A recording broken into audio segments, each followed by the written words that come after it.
ప్రభుత్వం చారిత్రాత్మక నిర్ణయం తీసుకోవడంతో మాదిగల కళ నెరవేరిందని ప్రభుత్వ విప్ అడ్లూరి లక్ష్మణ్ అన్నారు. ఎస్సీలను 3 గ్రూపులుగా విభజించి రిజర్వేషన్లు ప్రకటించిన ముఖ్యమంత్రి రేవంత్ రెడ్డి మాదిగలకు దేవుడని కొనియాడారు. మందకృష్ణ మాదిగ నేతృత్వంలోని 30 ఏళ్ల పోరాటం రేవంత్ సర్కార్ కృషితో రిజర్వేషన్లు ప్రకటించడం మాదిగలు గర్వించదగ్గ రోజు అంటున్న అడ్లూరి లక్ష్మణ్తో మా ప్రతినిధి రాంబాబు ఫేస్ టు ఫేస్. చారిత్రాత్మకమైనటువంటి నిర్ణయం తీసుకున్నటువంటి రేవంత్ సర్కార్ ఎస్సీలకు వర్గీకరణ చేసింది. అదేవిధంగా బీసీలకు సంబంధించినటువంటి 42% రిజర్వేషన్ కేంద్రం మీద ఒత్తిడి తీసుకొచ్చి సాధిస్తాం, లేకపోతే మా పార్టీ ఇస్తామని కూడా చెప్పినటువంటి సందర్భం. దీనిపైన మాట్లాడేందుకు మనకు అడ్లూరి లక్ష్మణ్ గారు ఉన్నారు, ప్రభుత్వ విప్ గారు. వారిని అడిగి తెలుసుకుందాం. సార్ చెప్పండి, ఎస్సీల రిజర్వేషన్ సంబంధించినటువంటి విషయం 30 ఏళ్ళ సుదీర్ఘమైనటువంటి పోరాటం తర్వాత వర్గీకరణ, ముఖ్యంగా గ్రూప్ 1, గ్రూప్ 2, 3 అని 3 కేటగిరీలుగా మీరు రిజర్వేషన్ సాధించారు. దీని మీద మీ కామెంట్స్.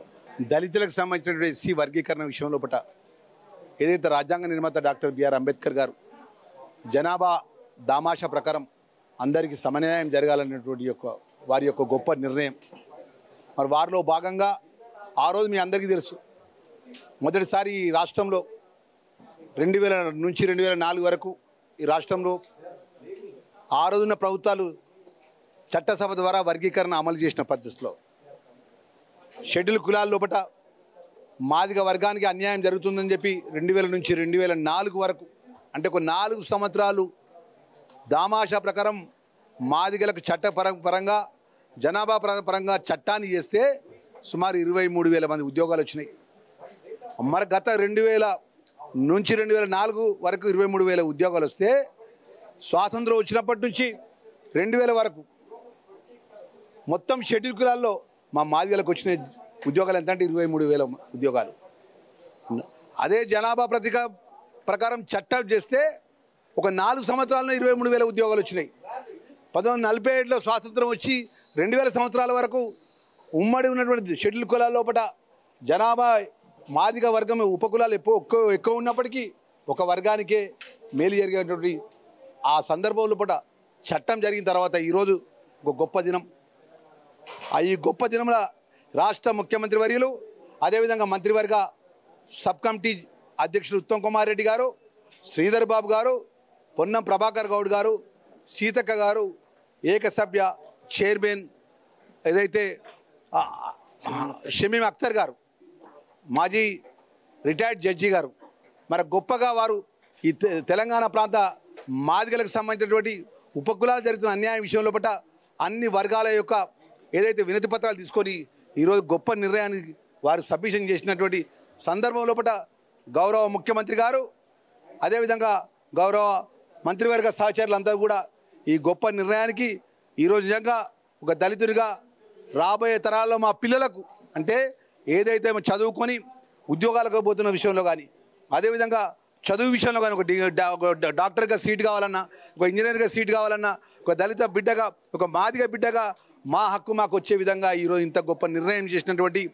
గౌరవ ముఖ్యమంత్రి రేవంత్ రెడ్డి గారిని మేము భూమి మీద బతుకున్నంత వరకు దళిత వర్గాల గుండెల్లో పెట్టుకుంటారనే విషయాన్ని మరొకసారి తెలియజేసుకుంటూ, ఈ చట్టసభలో వారు తీర్మానం చేసి ఈ చట్టాన్ని అమలయ్యే విధంగా ఏదైతే ఈరోజు చట్టాన్ని చేసినందుకు గౌరవ ముఖ్యమంత్రి రేవంత్ రెడ్డి గారికి, Mallikarjuna Kharge all India Congress party అధ్యక్షులకు, రాహుల్ గాంధీ గారికి మనస్ఫూర్తిగా ధన్యవాదాలు. దళితులుగా 2 చేతుల దండం పెట్టి నమస్కరిస్తున్నాం. సార్, మీరు ఒక విషయం చెప్పండి. 7న లక్ష డప్పులు వేల గొంతుకుల కార్యక్రమం ఉన్నది. దీనికి సంబంధించి మీరు భయపడే ముందుగానే ఈ రిజర్వేషన్లు ప్రకటించారంటే ఒక ప్రచారం జరుగుతుంది. ఇప్పుడు భయపడే ఉద్దేశం గౌరవ ముఖ్యమంత్రి రేవంత్ రెడ్డి గారికి లేదు. ఎందుకంటే మీరు ఒక్కసారి ఆలోచించండి, సుప్రీంకోర్టులో జడ్జిమెంట్ వచ్చిన ఈ భారతదేశంలో ఏ రాష్ట్రంలో ఏ ముఖ్యమంత్రి 30 నిమిషాల లోపల చట్టసభలో ప్రకటించిండా? మీరే చెప్పండి. 30 నిమిషాల లోపల గౌరవ ముఖ్యమంత్రి గారు సుప్రీంకోర్టులో జడ్జిమెంట్ వచ్చి 7 గౌరవ జడ్జిల యొక్క బెంచ్ ద్వారా నిర్ణయం జరిగిన 30 నిమిషాల్లో కూడా ప్రకటన చేసిండు. ప్రకటన కట్టుబడి ఈరోజు ఈ ప్రకటన వచ్చింది తప్ప వారు భయపడేటువంటి నైజం కానీ, దళిత ఉపకులాలు జరిగిన అన్యాయం విషయంలో వ్యక్తిగతంగా చూసినటువంటి నాయకుడిగా ఈ నిర్ణయం తీసుకున్నది తప్ప మేము ఎక్కడ కూడా ఏదైతే మందకృష్ణ గారు తీసుకున్నటువంటి ఏదైతే లక్ష గొంతుకలు 1000 డప్పుల విషయంలో మా గ్రామ నియోజకవర్గంలో కూడా పెద్ద ఎత్తున మా దళిత మాదిగ బిడ్డలు కూడా ఆ సభకు పోయే విషయంలో మద్దతుండే విధంగా మేము ఆదేశాలు ఇచ్చినాం తప్ప కానీ ఎక్కడ కూడా మేము భయపడలే. మీరు ఈ కార్యక్రమానికి వెళ్తారా? గౌరవ ముఖ్యమంత్రి గారు ఇంత పెద్ద ప్రకటన చేసినారు. మాకు కూడా మంద కృష్ణ గారికి చెప్పిండు, ఒక మాట అన్నాడు, బ్రదర్ ముఖ్యమంత్రి గారికి ఇట్ట ఈ సభ బిఫోర్ లోపల ప్రకటన వచ్చినట్లయితే వారు అభినందిస్తా అంటున్నాడు. ఖచ్చితంగా రేపు వారితో మేము మాట్లాడతాం. మాకు గౌరవ ముఖ్యమంత్రి గారు, గౌరవ పిసిసి అధ్యక్షులు, మా దళిత ఉన్నటువంటి అన్ని వర్గాల శాసనసభ్యులందరం కలిసి ఒక నిర్ణయం తీసుకుంటాం అనే విషయాన్ని కూడా మనం చేస్తున్నాం. ఇది 30 ఏళ్ల చరిత్రలో అనేక ఉద్యమాలు ఆటుపోట్లు ఎదుర్కొని కూడా ఇటు ఎంఆర్పిఎస్ ఆధ్వర్యంలో అనేక పోరాటాలు జరిగినాయి. ఇప్పుడు రేవంత్ రెడ్డి మాత్రం తెలంగాణలో ముఖ్యంగా దళితులకు, అది మాదిగలకు దేవుడిగా నిలిచిపోయాడని చెప్పేసి అడ్డూరి లక్ష్మణ్ చెప్తున్నారు.